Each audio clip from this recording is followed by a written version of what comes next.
За эрхэм үзэгчдийн мэндийг хүргье. Ираны дайнтай холбоотой бас сүүлийн үед хэвлүүдээр гарч байгаа зарим нэгэн сонирхолтой мэдээллүүдийг хуваалцъя.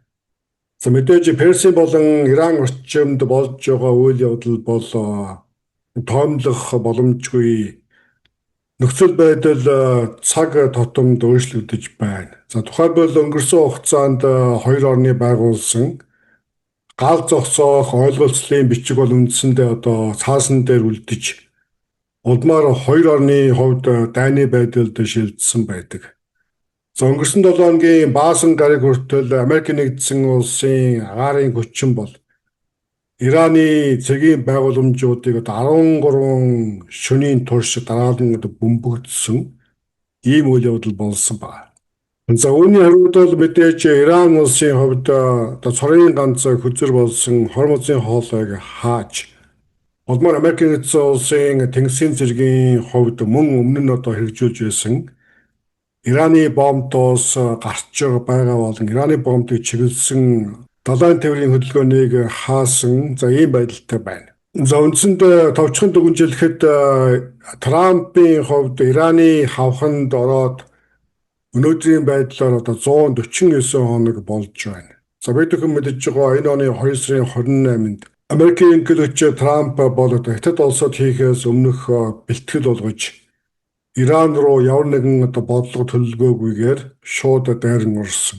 За түүнээс хойш Иран улсаас гарах боломжгүй их удаа хавханд орсон гацсан байдалтайгаар за дэлхийд хамгийн хүчирхэг айрам гэж ойлгогдож байсан Америкийн айрам бол үндсэндээ маш хүнд байдалд орсон байдалтай байгаа. За тэгвэл ажиглагчид мэргэжилтүүдийн хувьд бол Ираны дайныг өргөн утгаар нь геополитикийн өргөн утгаар нь бас таамаг дэвшүүлж эхэлсэн байна. За эдгээрээс хамгийн боломжтой үр дагавар ихтэй байж магадгүй нэг таамаг бол Оросын холбооны улс Хятад хоёр бол Америкийн айрмын сул талуудыг маш сайтар тооцож Америкийн урдаа барьдаг маш өндөр технологийн сум пуужин бусад зэвсэглийн нөөц багассныг тооцож байгаа тухай.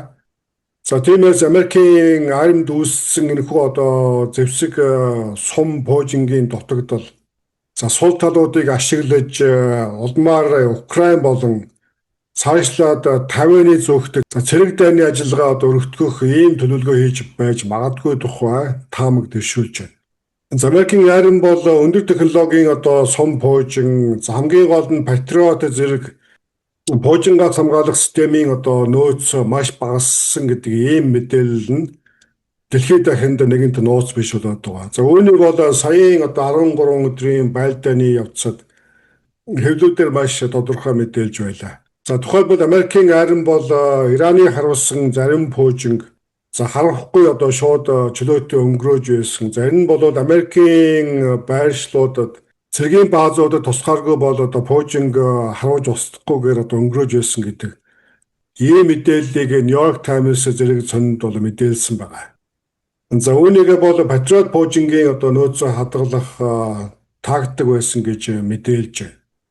За хэвлүүдийн гарч байгаа мэдээллээс үзэхэд бол үндсэндээ Америкийн нэгдсэн улсын айрам 4-р сараас хойш нийтдээ 1200 орчим Патриот пуужин ашигласан.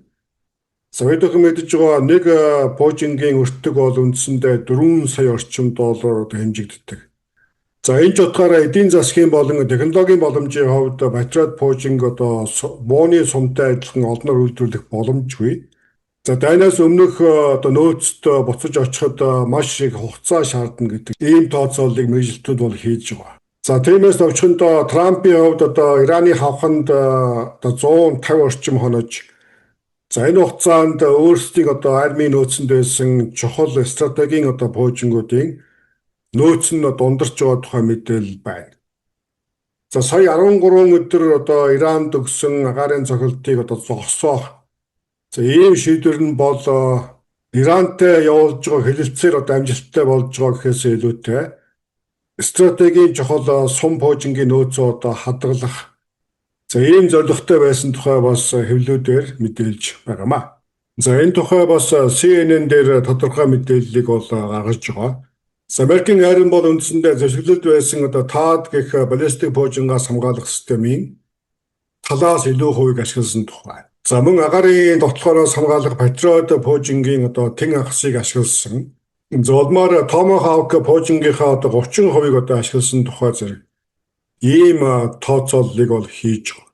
За ингээд дээр өгүүлсэн эдгээр нь бол зүгээр бууны сумтай адил олноор үйлдвэрлэх боломжгүй. Ихээхэн өндөр өртөгтэй технологи шингэсэн улмаар ашигласан нөөцөө буцаан сэргээхэд чамгүй хугацаа орно гэдэг ийм мэдээллийг бол хийж байгаа. За үүнтэй холбоотой бас олонний анхаарлыг татаж байгаа мэдээ бол Ираны хувьд зөвхөн өөрсдийн нөөцөөр Америктэй байлдаагүй. Америкийн тагнуулын албадын сэжиглэж таамаглаж байгаа бол Иран улсад Орос юм уу Хятад улсын зүгээс технологийн болон пуужингийн тусламж үзүүлж байгаа тухай. За ингээ хамгийн ноцтой мэдээлэл бол бүс нутгийн GPS-ийн наривчилсан мэдээлэл, тагнуулын мэдээллийг бол Иран улсад дамжуулж байгаа тухай ийм мэдээлэл байна. За үүнийг бол Америкийн тагнуулын албад хүлээн зөвшөөрч хэвлүүдэд бас энэ тухайга ярьсан байдаг. За тухайлбал дээр дурдсан 13 шөнө дараалсан Америкийн цохилтын хариуд Иран улсын зүгээс Персийн болонгийн орнуудад байгаа Америкийн цэргийн баазуудад цохилт өгсөн. За үүний улмаас Америкийн талаас албан ёсоор цэргийн албан хаагчид ам өргөдсөн ийм үйл явдал болсон байна. Эдгээрээс хамгийн ноцтой мэдээ бол Ираны пуужингийн довтолгоо бол маш оновчтой бөгөөд нарийн тооцоолсон. За тиймээс пуужингийн болон навигацийн технологийн хувьд Ираны хүчин чадлаас давж гарсан нэрвчлэлтэй байсан тухай бол мэдээлж байгаа. За тиймээс энэ байдал бол энэхүү мэдээний эхэнд дурдсан Путин шинээр Америкийн энэхүү хавханд орсон сул талыг ашиглаж улмаар Оросын холбооны улсын хувьд Украины эсрэг явуулж байгаа дайнаа өргөжүүлэх. За Хятад улсын хувьд Тайвань улсын зүг цэрэг дайны занал хил үзүүлэх ийм зорилго тээж аж болохоор. За үүний ч улмаас Ираны талд пуужин зэвсгийн болон нөгөөтэйгүүр тагнуулын бөгөөд навигацийн маш нарийн мэдээлэл дамжуулж байгаа тухай ийм мэдээллүүд хэвлүүдээр давмгаалж байна. За ингээд маш товчхонд болж өрнөж байгаа үйл явдлуудыг базаж хэлэхэд бол Америкийн ерөнхийлөгч Трампын хувьд Ираны хавханд орсон байдалтайгаар үндсэндээ 4-5 сар болж байна. За энэ хугацаанд Америкийн армийн гол стратегийн мэдээллүүд цэрэг зэвсгийн даваа тал болон сул талууд. За эдгээр мэдээллийг бол Орос, Хятад зэрэг томоохон орнуудад маш тодорхой задлж өглөө. За үүний хажуугаар Америкийн цэрэг технологийн гол өрсөлдөгч Орос, Хятад улсын хувьд Америкийн аримд үүссэн сул талыг ашиглаж даваа тал олж авах ийм төлөвлөгөө зохиож байгаа тухай мэдээ байна. За ингээд ямар ч тач Украин улсын хувьд бол маш хатуухан өвөл ирж байгаа гэдэг нь тодорхой байна. За нөгөөтэйгүүр дайны хажуугаар дажингэгчээр Украины хувьд дайны нөхцөл байдал улам хүндэрч магадгүй нэгэн үйл явдал боллоо. За үүний учир бол Украины тал Ираны талбайтай далайн тээврийн хөлгөө онгоцонд халдсан. За үүнийг бол Ираны талаас зүгээр өнгөрөөхгүй хатуу арга хэмжээ авна гэсэн амлалтыг бол өгөөд байна. За мэргэжилтнүүдийн таамаглаж байгаагаас үзэхэд бол Иран улсын хувьд хоёр замаар Украин улсыг шийтгэх боломжтой гэсэн ийм таамгийг хийж байгаа. За Иран улсын хувьд пуужингийн технологиор бол дэлхийд бас муугүйд тооцогддог. За тиймээс ч Украины нутагт стратегийн томоохон байгууламжууд Иран улс Кормшахар 4 гэсэн пуужингаар цохилт өгөх боломжтой гэсэн ийм дүгнэлтийг мэргэжилтнүүд хийж байна. За хоёрдугаарт Иран улсын зүгээс Оросд пуужингийн тусламж үзүүлэх. За тухайлбал Оросын аримд бол Иран улсаас богино тусгалын пуужин нийлүүлэх, баллистик пуужин нийлүүлэх бүрэн боломжтой гэсэн ийм тооцооллыг бол хийж байгаа байна. За тиймээс Украин улсын хувьд ийхүү Иран улсын зүгээс хийж магадгүй довтлоонд бэлдэж байгаа гэсэн мэдээлэл байгаамаа. Ашиглахад хэлбэр автомат хяналтын самбартай цахилгаан мага зарцуулдаг орчин үеийн олон шатлалт Ковей ус цэвэршүүлэгч нь тоосон цар, лаг шавар, хүнд металл, биологийн болон химийн бохирдлыг устгаж, элдв үнэрийг арилгаж, усыг сэнгэнсэн амттай цэвэр болгодог эрүүл мэндийн шиддэг төхөөрөмж юм. Манайхан долон төхөөрөмжөө төлбөрийн уян хатан нөхцөлөөр худалдаалахаас гадна түрээсийн үйлчлэгээ үзүүлж угсралт, суйрлуулалтыг өмнө төлбөргүй хийж гүйцэтгэдэг. Ковей Purifier. За цагаан ордны зүгээс Иран улстай хэлэлцээр одоо явуулж байгаа хэлэлцээр зарим нөхцөлд одоо амжилттай болж байгаа гэдэг. Тиймээс ч өмнө байгуулсан одоо ганц зогсоох меморандумд одоо буцаж орно гэдэг ийм мэдээлэл тарааж байгаа боловч за үүнийг бол Ираны тал болон одоо олон улсын хэвлүүдийн хувьд үгүйсгэсэн байдалтай баталгаажуулах боломжгүй байна. За үүнтэй холбоотой мэдээ бол нүүбэд суугаа Америкийн төлөөлөгчийн хувьд Иран улстай одоо хэлэлцээр хийх илүү уян хатан боломжийг ерөнхийлөгч Трамп олгосон гэдэг мэдээллийг бол хийж байгаа. За ингээд ямар ч тач олон түмний хувьд бол Иран Америкийн хэлэлцээр амжилттай болно гэсэн ийм одоо хүлээлт байхгүй байна. За тиймээс Трампын хувьд Ираны хавханд хэр удаан суух нь ийхүү тодорхой бос бэлтлээ. За та бүхэн анзаарч байгаа бах Америкийн одоо анхны шалтгаан болсон цөмийн хөтөлбөрийн асуудал бол үндсэндээ бүдгэрч хойшин тавигдсан. Зөвхөн одоо хормозын хоолойг тойрсон маргаан үргэлжилж байна. За тэгвэл өнгөрсөн 7 хоногт хормозын хоолойгод дээр нэмэгдээд Эльмандаб гэх одоо дахин нэг хоолойн асуудал босч ирсэн. За энэ тухай манай өнөх 7 хоногийн мэдээгээр бас цохос ярьсан байна.